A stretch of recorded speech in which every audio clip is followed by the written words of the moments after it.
Matapad. Kung lumaki ka. Artist, sa school paper ka rin, di ba? Susulat ka rin, nagdo-drawing. Yun, mga editorial po. Gusto mo bang maging Mga journalist editorial? or gusto mo talaga maging singer? Di ko rin naman po kasi gusto maging singer. Mga siguro po, accountant. Okay. Ano mo lang talaga to, hobby. Okay, Tom, sana naman makapunto kayo kahit isa. Put San Sebastiano on the scoreboard. Ito na ang category number 3. Stop and go! Hindi ko alam kung nakakalakwatsa kayo, ha? Parang nako. serious na serious kayo sa Tignan school. natin kung nakakatingin kayo sa mga paligid at narito si Ruby para tanungin. Ano ang kukumpleto sa sign na ito?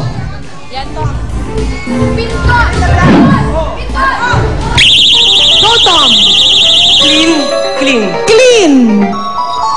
Mare, tumuto ka pa! Correct! Ano? Tuwan! Parang hinamon niyo si Tom, eh. Nakahinga-hinga. Mag-Hong Kong din kami!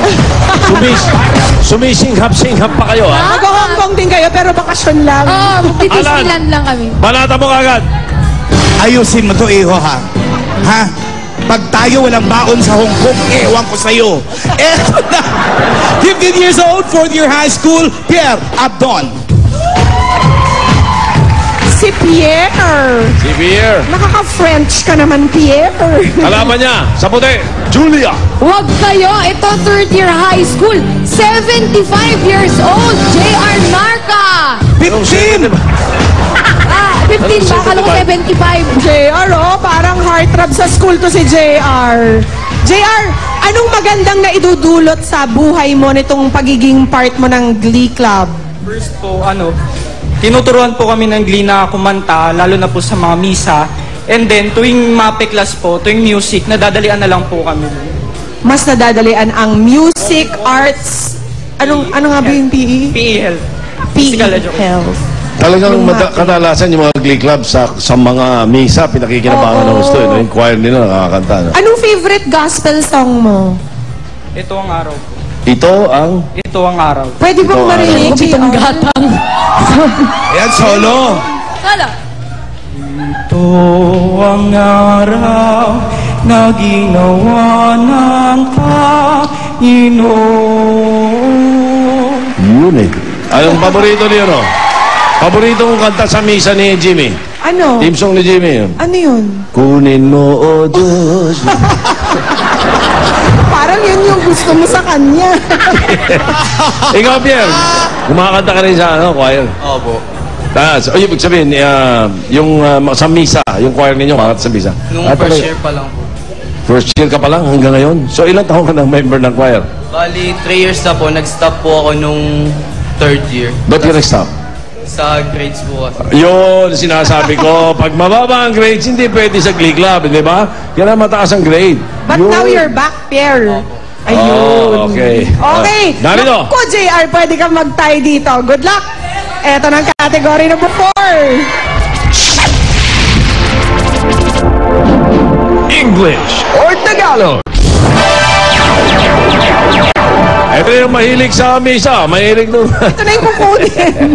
Ito na yung composer, oh. Jimmy! Ngumiti ka lamang, ngingiti ako, magniti ang tayo.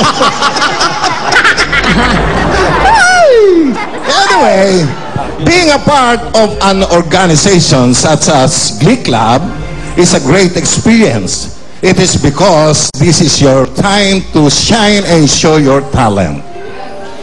Now! Ang sarap kasi ng mais eh.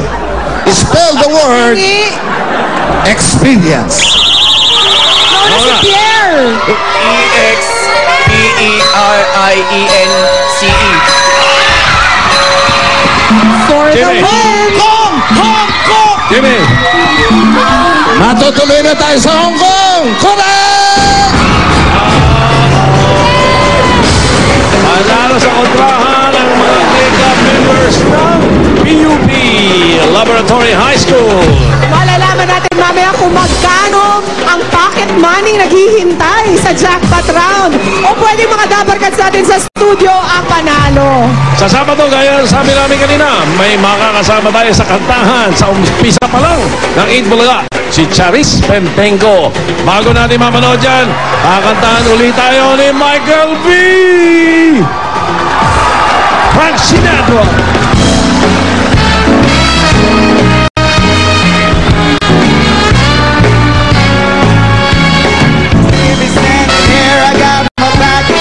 The record machine. Can't you see what I mean? Might as well jump. Might as well jump. Go ahead and jump. Go ahead and jump. Go ahead and jump. Hindi lang kayo mabubulaga sa Twitch na premyo. May bibisita kang hinahangaan na kanta.